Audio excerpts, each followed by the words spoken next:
প্রিয় ছাত্রছাত্রীবৃন্দ, আসসালামু আলাইকুম।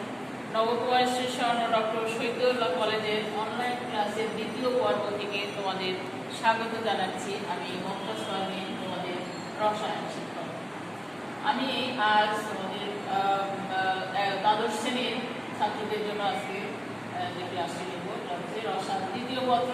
তোমাদের রসায়ন দ্বিতীয় পত্রের আগে এই দ্বিতীয় পত্রের চতুর্থ অধ্যায় আমি শুরু করেছিলাম। আর তোমরা জানো ইতিমধ্যে তোমাদের পরীক্ষা চলে এসেছে, পরীক্ষার সামনে পিটেস পরীক্ষা আছে।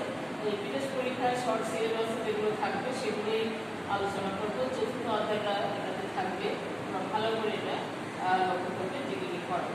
গতদিনও আমি ক্লাস নিয়েছি, আজ মধ্যে পড়াবো তড়িৎ বিশ্লেষণ। তড়িৎ বিশ্লেষণে ব্যবহৃত পদ ও তাদের একক। তড়িৎ বিশ্লেষণের সময় যে সমস্ত পদগুলো ব্যবহৃত হয় তা সেটি এবং তাদের এককগুলো কি। তড়িৎ বিশ্লেষণে ফ্যারাডের সূত্র বোঝার জন্য যে সমস্ত জিনিসগুলো লাগে, যে পয়েন্টসগুলো, সেগুলো আমরা এটা হলো তড়িৎ। তড়িৎ কি? কোনো পরিবাহীর মধ্যে দিয়ে ইলেকট্রনের প্রবাহকে আমরা বলি তড়িৎ বা বিদ্যুৎ, এবং এর একক আমরা বলি কুলম্ব এবং এর প্রতীক সি। তড়িৎ প্রবাহ কি? কোনো পরিবাহীর মধ্যে দিয়ে তড়িৎ বা চার্জ প্রবাহের হার, অর্থাৎ একক সময়ে কতটুকু তড়িৎ প্রবাহিত হচ্ছে, চার্জ প্রবাহের হারকে তড়িৎ প্রবাহ বলে। এর একক অ্যাম্পিয়ার এবং একে প্রতীক দিয়ে প্রকাশ করা হয়, অর্থাৎ প্রতি সেকেন্ডে কোনো পরিবাহীর মধ্য দিয়ে প্রবাহিত চার্জের পরিমাণকে অ্যাম্পিয়ার বলে। এর মাত্রার প্রতীক আই। এর মাত্রার প্রতীক আই। এখন তড়িৎ চার্জ কোনো সুপরিবাহীর মধ্য দিয়ে যদি 1.0 অ্যাম্পিয়ার, সুপরিবাহীর মধ্য দিয়ে যদি 1.0 অ্যাম্পিয়ার তড়িৎ প্রবাহ 1 সেকেন্ড চলে, তাহলে যে পরিমাণ চার্জ প্রবাহিত হয় তাকে তড়িৎ চার্জ বলে। এর এককে কুলম্ব বা এটা কিউ দিয়ে প্রকাশ করা হয়। কিউ আছে, কিউ সমান, এটা কি? কিউ সমান I into T. Ampere. Ampere কি? কোনো পরিবাহীর মধ্য দিয়ে 1 সেকেন্ডে যত কুলম্ব চার্জ প্রবাহিত হয় তাকে 1 অ্যাম্পিয়ার বলে। 1 সেকেন্ডে যত কুলম্ব চার্জ প্রবাহিত হবে তাকে বলা হবে 1 অ্যাম্পিয়ার। একে আই দিয়ে প্রকাশ করা হয়। কুলম্ব যে কোনো পরিবাহীর মধ্য দিয়ে 1 সেকেন্ড যাবৎ 1 অ্যাম্পিয়ার তড়িৎ প্রবাহের ফলে কোনো পরিবাহীর ভিতর দিয়ে যদি 1 সেকেন্ড ধরে 1 অ্যাম্পিয়ার তড়িৎ প্রবাহ হয়, তাহলে প্রবাহিত চার্জের পরিমাণকে বলা হয় 1 কুলম্ব। তাহলে কুলম্ব কিউ সমান হবে কি? অ্যাম্পিয়ার ইন্টু সময়। অ্যাম্পিয়ার সময় যতটুকু হলে হবে, কুলম্ব কিউ সমান অ্যাম্পিয়ার সময়। এখন ফ্যারাডে। ফ্যারাডে কি? 1 মোল পরিমাণ ইলেকট্রনের চার্জকে 1 মোল পরিমাণ ইলেকট্রনের চার্জকে 96,500 কুলম্ব ধরা হয়। 1 মোল পরিমাণ ইলেকট্রনের যে চার্জ, সেটা মোটামুটি হিসাব করে দেখা গেছে যে 96,500 কুলম্ব এটা। তো মোল পরিমাণ চার্জকে তড়িৎ চার্জকে 1 ফ্যারাডে বলা হয়। 1 মোল পরিমাণ যে চার্জ তাকে 1 ফ্যারাডে বলা হয়। এর প্রতীক এফ। তার মানে কি দাঁড়াচ্ছে? মোল পরিমাণ চার্জ কত? 96,500, অর্থাৎ 96,500 মোল পরিমাণ চার্জ, তাকে 1 ফ্যারাডে বলে। তাহলে কি দাঁড়াচ্ছে? 1 ফ্যারাডে সমান 96,500 তড়িৎ চার্জ। তারপর আসে তড়িৎ বিভব। তড়িৎ ক্ষেত্রের কোনো বিন্দুতে অসীম দূরত্ব থেকে একটি একক ধনাত্মক চার্জকে আনতে যে পরিমাণ কাজ সম্পন্ন হয় তাকে ওই বিন্দুর তড়িৎ বিভব বলে। কোন একটা তড়িৎ ক্ষেত্রের কোনো বিন্দুতে অসীম দূরত্ব থেকে যদি একটি একক ধনাত্মক চার্জকে আনা যায়, তাহলে যে পরিমাণ সেটা আনতে যে পরিমাণ কাজ সম্পন্ন হয় তাকে ওই বিন্দুর তড়িৎ বিভব বলে। আর তড়িৎ বিভবকে এসআই একক হলো হচ্ছে ভোল্ট। আমরা জানি বিভবের একক ভোল্ট। এর প্রতীক ভি দিয়ে আমরা প্রকাশ করি। ভি সম্পাদিত কাজ জুল এটা, আর কাজের পরিমাণ এটা হলো জুল পার কুলম্ব এটা। এখন ফ্যারাডের সূত্র। ফ্যারাডের সূত্র, প্রথম সূত্র এটা কি? তড়িৎ বিশ্লেষণের উপরে বিজ্ঞানী ফ্যারাডে দুটি সূত্র দিয়েছেন। তার প্রথম সূত্রটি আমরা আলাপ করব। তড়িৎ বিশ্লেষণ কি এটা আমাদের জানতে হবে। তড়িৎ বিশ্লেষণ কি, যে কোনো তড়িৎ বিশ্লেষ্যের ভিতর দিয়ে বিদ্যুৎ প্রবাহ চলাকালে ওই তড়িৎ বিশ্লেষ্যের দেখা যাচ্ছে যে আয়নগুলো আয়নিত হয় এবং ওগুলো জারণ বিজারণ ঘটে। জারণ বিজারণের ফলে ওটি আলাদা আয়নে পরিণত হয়, এইটা তার উপাদান আয়নে পরিণত হয়। এটাকে বলা হয় হচ্ছে তড়িৎ বিশ্লেষণ। তাহলে এই তড়িৎ বিশ্লেষণের উপরে বিজ্ঞানী ফ্যারাডে দুটি সূত্র দিয়েছেন। একটা হচ্ছে ফ্যারাডের প্রথম সূত্র, তড়িৎ বিশ্লেষণের সময় যে কোনো তড়িৎদ্বারের সংযুক্ত রাসায়নিক বিক্রিয়ার পরিমাণ, অর্থাৎ কোনো তড়িৎদ্বারে সঞ্চিত বা দ্রবীভূত পদার্থের পরিমাণ প্রবাহিত বিদ্যুতের পরিমাণের সমানুপাতিক।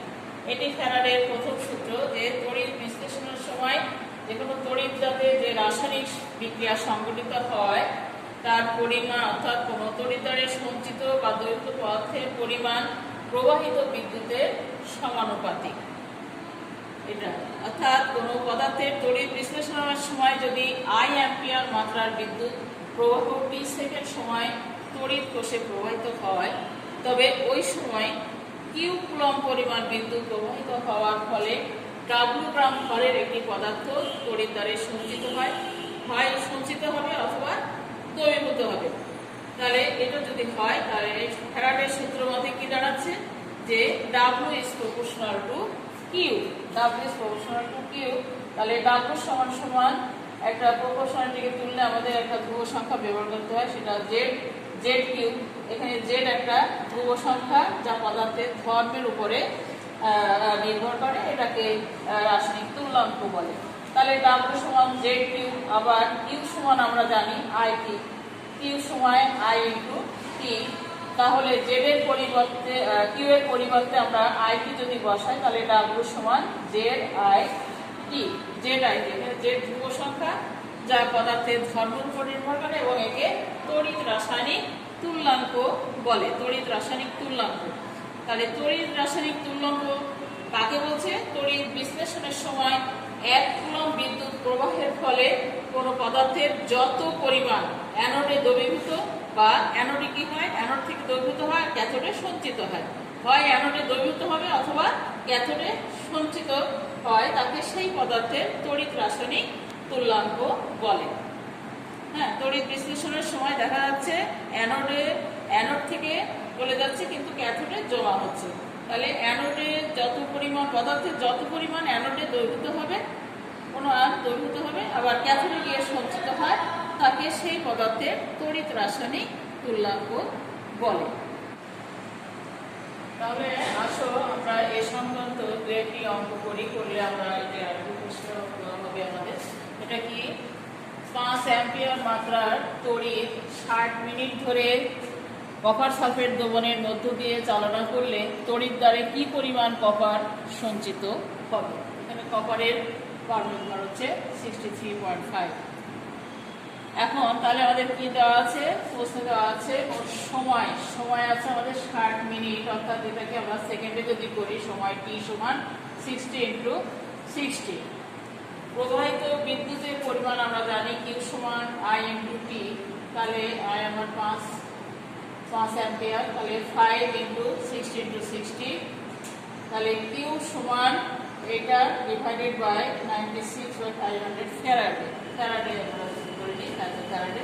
তাহলে 96,500 দিয়ে ভাগ দেবো, এটা শূন্য কেটে গেলে এখানে থাকে, এটা এত থাকে। তাহলে কপার সালফেট এটা দ্রবণটা এটা যখন বিয়োজিত হয়, বিয়োজিত হলে কপার আয়ন আর হচ্ছে সালফেট আয়ন হয়। তাহলে কপার আয়ন কি হয়, বিজারিত হয়, দুটো ইলেকট্রন নিয়ে কপার ধাতুতে পরিণত হয়।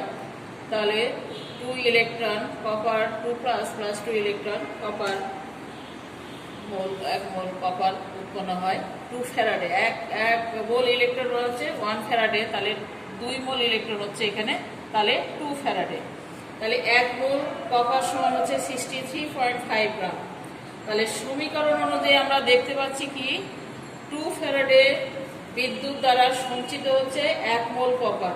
এটার জন্য 1 মোল কপার সঞ্চিত হচ্ছে, অর্থাৎ 1 মোল কপার সমান 63.5 গ্রাম কপার সঞ্চিত হচ্ছে 2 ফ্যারাডে বিদ্যুৎ প্রবাহের ফলে। তাহলে এখানে আমাদের কত ফ্যারাডে 36 × 5 ডিভাইডেড বাই 965 এত ফ্যারাডে বিদ্যুৎ দ্বারা সঞ্চিত হবে কতটুকু? ঠিক এটা করলে আমরা দিতে পারবো 63.5 ইন্টু 36 × 5 ডিভাইডেড বাই 2 ইন্টু 965, তার মানে হচ্ছে 5.922 গ্রাম।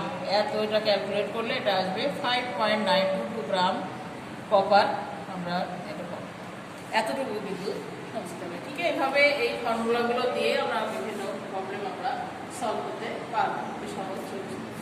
তাহলে এই সম্পর্ক আমি আরেকটি বাড়ির কাজ তোমাদের দিয়ে দিই, তোমরা বাসায় করে ফেলবে। এটা হচ্ছে কি, সিলভার নাইট্রেট দ্রবণের মধ্য দিয়ে 1.5 অ্যাম্পিয়ার বিদ্যুৎ কতক্ষণ ধরে প্রবাহিত করলে 1.89 গ্রাম সিলভার ক্যাথোডে জমা হবে।